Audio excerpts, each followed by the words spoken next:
사흘만 볼 수 있다면. 헬렌 켈러. 누구나 한 번쯤은 얼마 남지 않은 시한부 삶을 선고받은 주인공이 등장하는 손에 땀을 쥐게 만드는 이야기를 읽어보았으리라 생각합니다. 주인공이 살 수 있는 시간은 길어봐야 1년, 짧으면 겨우 하루 24시간 정도라 할까요. 독자들은 그러한 운명을 짊어진 사람이 자신의 마지막 날 또는 마지막 시간을 어떻게 보낼지 궁금해합니다. 이 경우 주인공에겐 자기 행동을 선택할 자유가 있어야만 합니다. 행동 반경이 엄격하게 제한되는 죄수는 그러므로 해당되지 않습니다.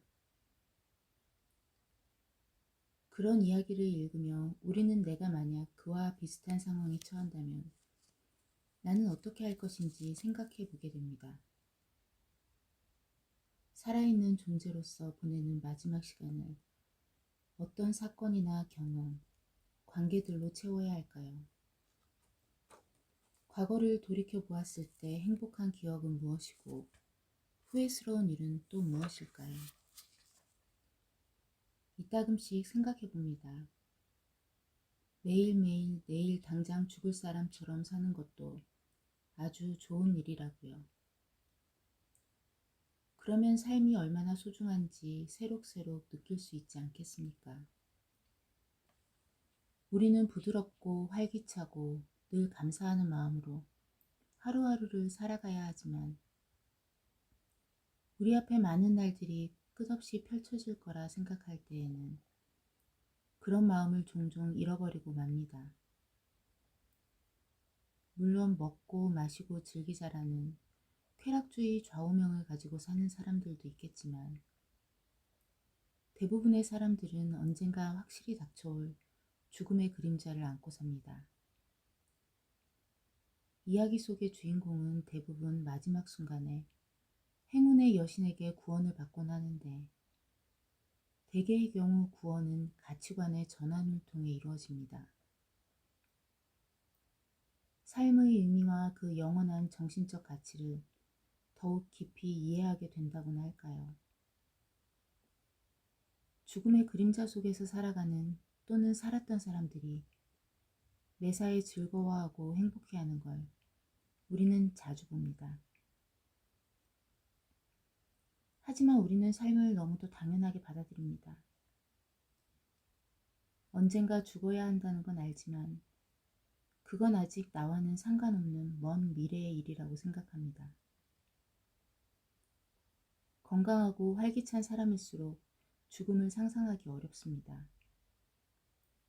죽음에 대해 생각하는 일 또한 거의 없지 않을까 싶습니다. 마치 살 날만 창창하게 펼쳐져 있는 것처럼 말입니다. 그래서 사소한 데에 정신이 팔려 삶 자체에는 무심하다는 것도 거의 깨닫지 못합니다.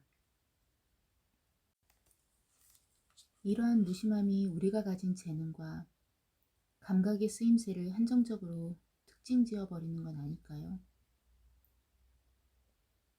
들을 수 있다는 게 얼마나 고마운지 아는 사람은 기머거리 뿐입니다. 볼 수 있다는 것이 얼마나 다채로운 축복을 누릴 수 있는지는 소경밖에 모릅니다. 특히 후천적인 이유로 청각이나 시각을 잃어버린 사람이라면 더욱 감각의 소중함을 절실히 깨닫습니다. 하지만 시각이나 청각을 잃어본 적 없는 사람들은 그 능력이 얼마나 축복받은 것인지 제대로 알지 못합니다. 뿐만 아니라 그 능력을 충분히 발휘하지도 못합니다.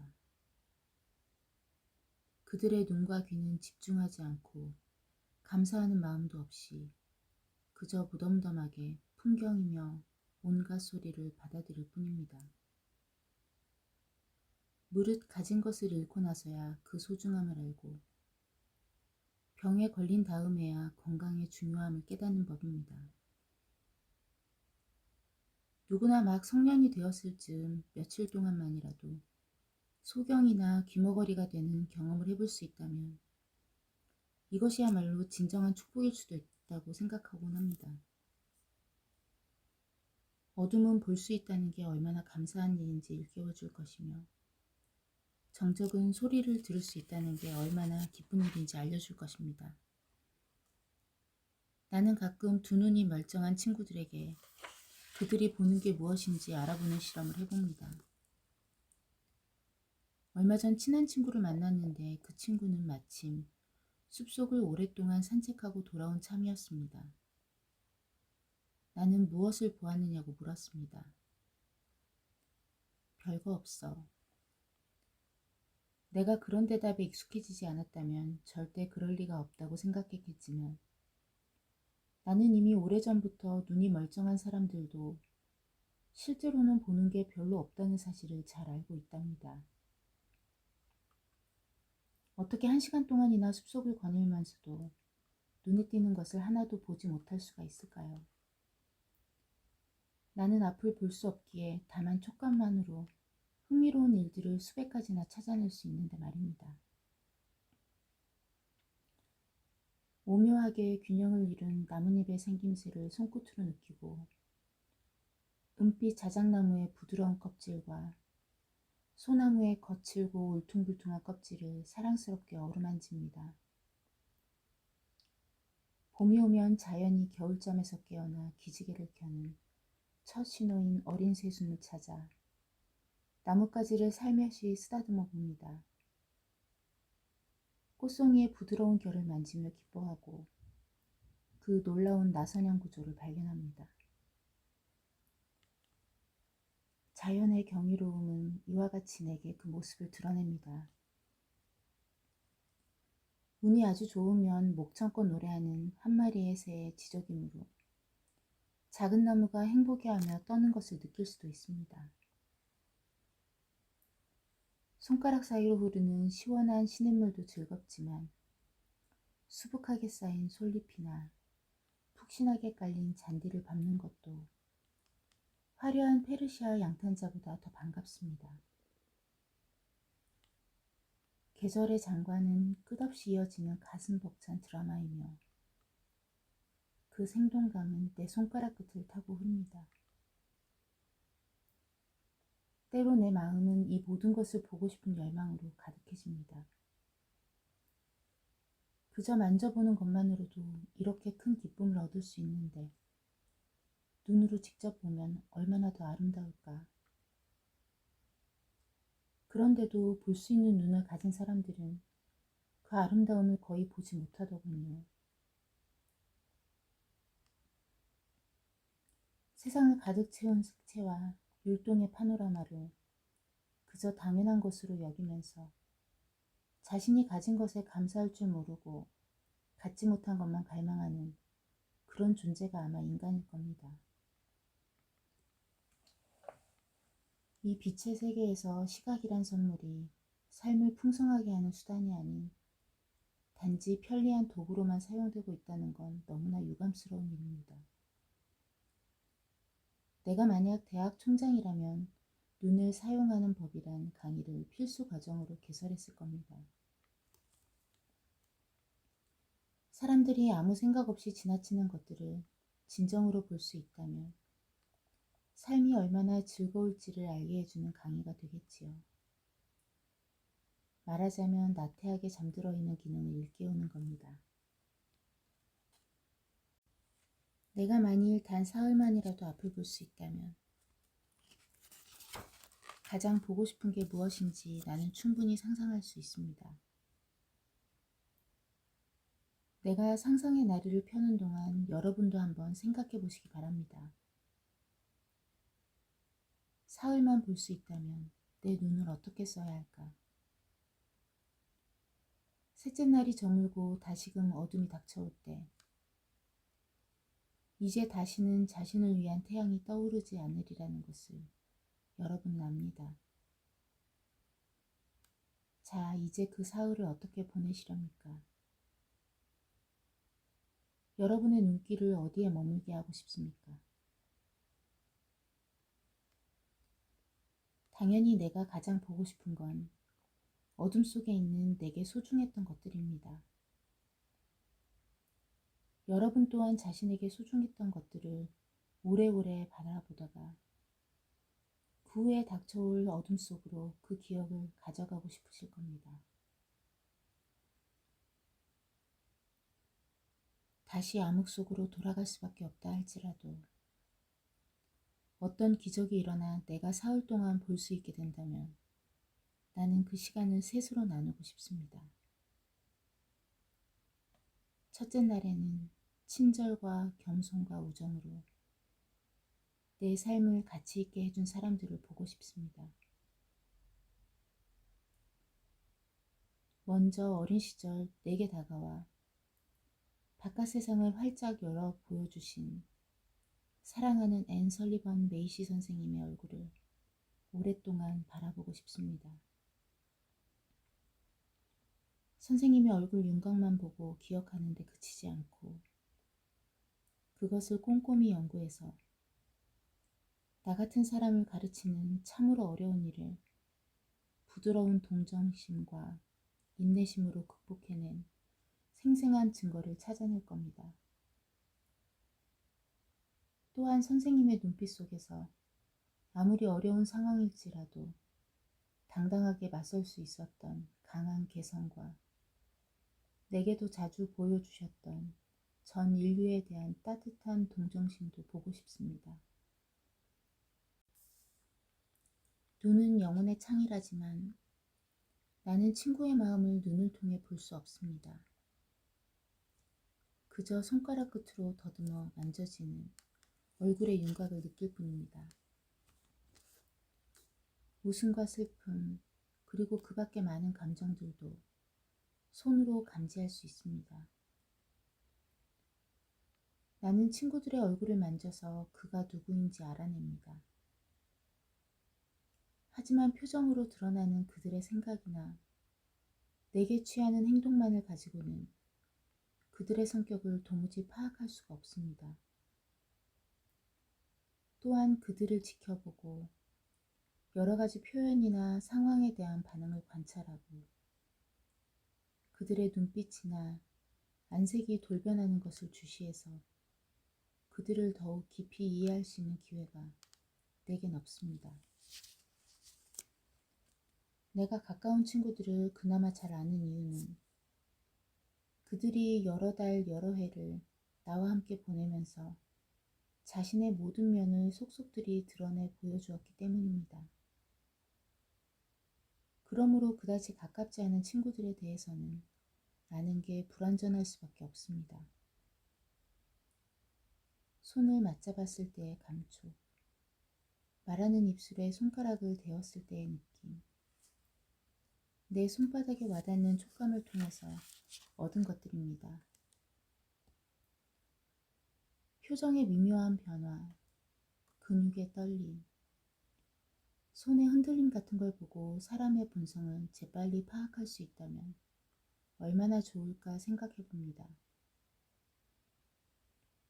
그러나 한편 볼 수 있다고 해서 과연 친구나 지인의 내면을 들여다본다고 할 수 있을까요?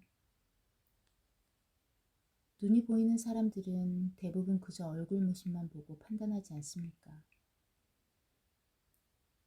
예를 들어 여러분은 가장 친한 친구 5명의 얼굴을 정확하게 묘사할 수 있습니까? 가능한 사람도 덜어 있겠지만 그렇지 못한 사람들이 더 많을 겁니다. 시험 삼아 나는 남자분들에게 자기 아내의 눈동자 색깔을 물어본 적이 있습니다. 그런데 그분들 중 상당수가 당황하거나 부끄러워하며 모른다고 대답하더군요. 하긴 새 옷이나 모자를 사도 집안의 가구를 옮겨 놓아도 남편이 눈길 한번 주지 않는다는 아내들의 불평은 새삼스러운 이야기가 아닙니다. 정상적인 시력을 가진 사람은 주변의 일상적인 환경에 쉽사리 익숙해지기 때문에 실제로 놀랍거나 멋진 것을 보더라도 금방 실증을 내고 맙니다.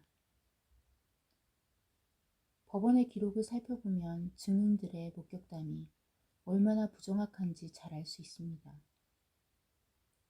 동일한 사건이 목격자의 수만큼이나 다르게 해석되기도 합니다. 남들보다 조금 더 보는 사람은 간혹 있겠지만 그래도 자기 시야에 들어온 걸 모두 볼 수 있는 사람은 없습니다. 그러고 보니 지금은 내게 사흘 동안 볼 수 있는 기회가 주어진다면 무엇을 꼭 보고 싶은지 얘기하는 중이었군요. 그럼 계속해야겠지요? 첫째 날은 아주 바쁠 것 같습니다. 나는 사랑하는 친구들을 모두 불러 모아 그들의 얼굴을 오래오래 들여다보며 그들 내면에 깃든 아름다움의 외적인 증거를 가슴에 새길 겁니다. 또한 아기 얼굴 위에 오래동안 시선을 둔 채 인간이 이 세상을 살아가면서 겪는 갈등을 아직 알지 못하는 순진무구한 아름다움도 놓치지 않으렵니다. 그리고 내 충직하고 믿음직한 개 2마리의 눈도 들여다보렵니다. 스코티종 다키는 용감하고 빈틈없는 친구요. 건장하고 유순한 그레이트데인종 헬가는 따뜻하고 부드럽고 재미있는 친구여서 내게 많은 위안을 준답니다. 그토록 바쁜 첫째 날에 내 작고 아담한 집도 돌아보고 싶습니다. 내가 밟고 있는 양탄자의 따뜻한 색깔, 벽에 걸린 그림들, 집안을 아기자기하게 꾸미고 있을 친미가 넘치는 장식물들도 보고 싶네요. 내 눈은 내가 읽은 점자책들 위에 경건하게 머물 것입니다. 그것들은 눈이 보이는 사람들이 읽는 인쇄된 책보다 훨씬 더 흥미로울 겁니다. 기나긴 밤과도 같았던 내 인생에서 누군가 읽어준 책과 내가 읽은 책은 인간의 삶과 영혼의 깊고 어두운 길을 밝혀주는 빛나는 등대였기 때문입니다. 첫째 날 오후, 나는 오래도록 숲을 산책하며 자연의 아름다움에 흠뻑 취하렵니다. 그리고 눈이 보이는 사람들에겐 끝없이 펼쳐져 보이는 자연의 장대한 영광을 단 몇 시간 안에 최대한 흡수하기 위해 애쓰겠습니다. 집에 돌아오는 길에 마침 가까운 농장이 있어서 끈기 있게 밭을 가는 말들과 흙 가까이에 살아가는 농부들의 신선한 즐거움도 느껴보고 싶습니다. 거기에 더해 찬란하고 아름다운 저녁노을까지 볼 수 있다면 더 바랄 게 없을 듯 합니다. 자연이 어둠을 선언했을 때에도 인간의 천재성은 인공적인 빛을 만들어 세상을 계속해서 볼 수 있게 했습니다. 땅거미가 내리면 나는 비로소 인간이 만든 빛의 세상을 처음으로 경험하고 기쁨을 2배나 누리게 될 겁니다. 첫째 날 밤, 나는 하루 동안의 기억들로 머릿속이 가득 차서 도무지 잠을 이룰 수 없을 겁니다. 앞을 볼 수 있게 된 둘째 날, 나는 새벽같이 일어나 밤이 낮으로 바뀌는 그 전율 어린 기적을 바라보겠습니다. 태양이 잠든 대지를 깨우는 장엄한 빛의 장관은 얼마나 경이로울까요? 나는 이날을 분주하게 돌아다니며 세상의 과거와 현재를 바라보는 일에 바치고 싶습니다. 인간의 진화 과정이라는 시대의 만화경을 들여다보고 싶은 바람일까요? 그 많은 것을 어떻게 하루 만에 보느냐? 박물관을 찾을 생각입니다. 나는 가끔 뉴욕 자연사 박물관에 가서 거기 전시되어 있는 많은 것들을 만져보곤 했습니다. 하지만 언제나 그곳에 전시되어 있는 지구의 압축된 역사와 그 주민들, 원시 자연환경 속에 그려놓은 동물이며 인간들을 내 눈으로 직접 보고 싶었습니다. 덩치는 작아도 두뇌는 막강한 인간들이 나타나 동물의 왕국을 정복하기 훨씬 이전부터 이 지구를 누비고 다녔던 공룡이나 마스토톤의 거대한 화석들과 동물의 진화 과정을 실감나게 표현한 전시물, 그리고 인간이 이 지구를 안전한 거주지로 만드는 데 사용했던 도구들, 그 외에 자연사의 다른 수많은 측면들을 보고 싶었습니다. 이 글을 읽는 독자분들 중 그 흥미로운 박물관의 놀라운 전시물들을 본 사람이 얼마나 될지 궁금해지는군요. 그럴 기회가 없었던 분들도 많이 계시겠지만 기회가 있었는데도 제대로 활용하지 못한 분들도 분명 있을 거라고 생각합니다. 그곳은 참으로 눈여겨봐둘 만한 가치가 있는 장소입니다.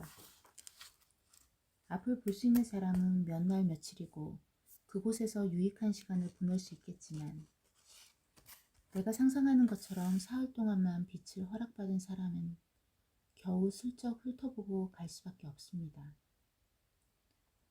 다음 행선지는 메트로폴리탄 미술관입니다. 자연사 박물관이 이 세계의 물질적인 측면을 보여준다면 메트로폴리탄 미술관은 인간 영혼의 헤아릴 수 없이 다양한 측면들을 보여줍니다.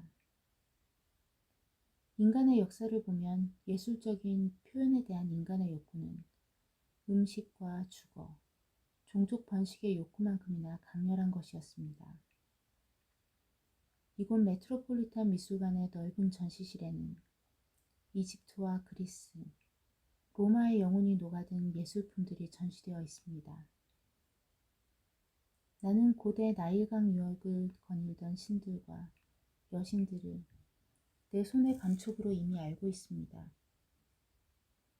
파르테논 신전의 부조 복사품도 몇 개 가지고 있을 뿐만 아니라 돌진하는 아테네 전사들의 율동미 또한 이미 느껴본 바 있습니다. 아폴로와 비너스, 사모트라케의 날개를 펼친 승리의 여신상은 내 손가락 끝의 친구들이랍니다. 수염을 길게 늘어뜨린 호메로스의 주름진 얼굴 생김새가 특히나 정답게 느껴지는 것은 그 역시 장님으로 알려져 있기 때문입니다. 나는 로마와 그 다음 세대의 조각품들을 어루만지며 경이로움을 느꼈습니다. 또 미켈란젤로의 영감이 깃든 당당한 모세상을 더듬기도 했습니다. 로댕의 힘을 더듬으며 고딕 목각품에 깃든 헌신적인 정신에 경외감을 느꼈습니다. 이렇게 손으로 만질 수 있는 예술품들은 내게 의미가 있습니다. 하지만 손으로 만지기보다는 눈으로 보기에 적합하게끔 창조된 것들은 내 앞에서 그 아름다움을 감추고 말기에 나는 그에 대해서는 다만 추측할 수밖에 없습니다. 그리스 화병의 단순한 선에 감탄할 수는 있지만 거기 새겨진 무늬에 대해서는 통 알 수가 없더군요. 이런 이유로 해서 나는 예술을 통해 인간의 영혼을 탐색하는 일에 둘째 날을 바치고 싶습니다. 손으로 만져보고 알던 것들을 나는 이제 눈으로 봅니다. 르네상스 이전에는 경건한 종교적 헌신을 의미했던 미술이 근대에 이르러 열광적인 비전으로 승화된 이들 회화의 세계가 그 웅장한 모습을 전체적으로 드러낸다는 것은 얼마나 멋진 일이겠습니까? 나는 라파엘과 레오나르도 다빈치, 티치아노, 렘브란트의 캔버스를 뚫어지게 바라볼 것입니다. 또한 베로네즈의 따뜻한 색조로 눈호강을 하고 엘 그레코의 신비를 탐색하고 코로의 풍경화에서는 자연주의의 새로운 비전을 감지해 보겠습니다.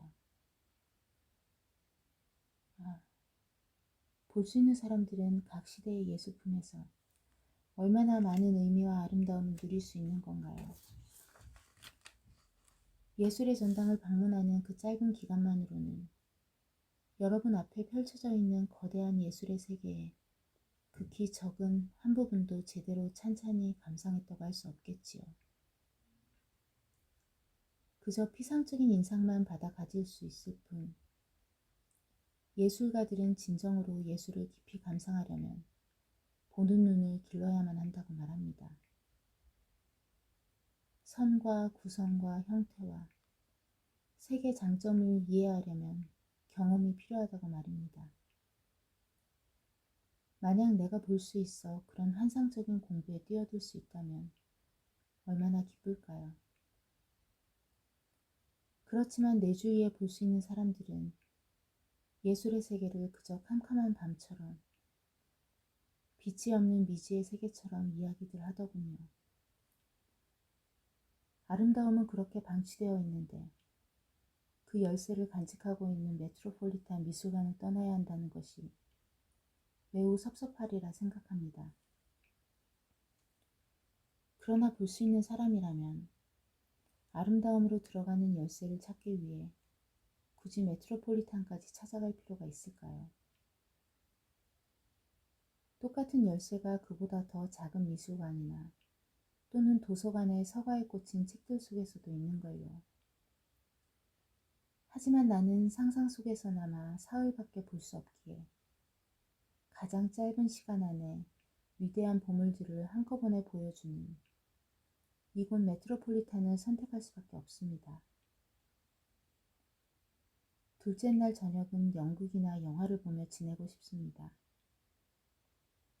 지금도 나는 온갖 연극을 보러 다니지만 배우들의 연기에 대해서는 친구가 손바닥에 써줘야만 알 수 있답니다.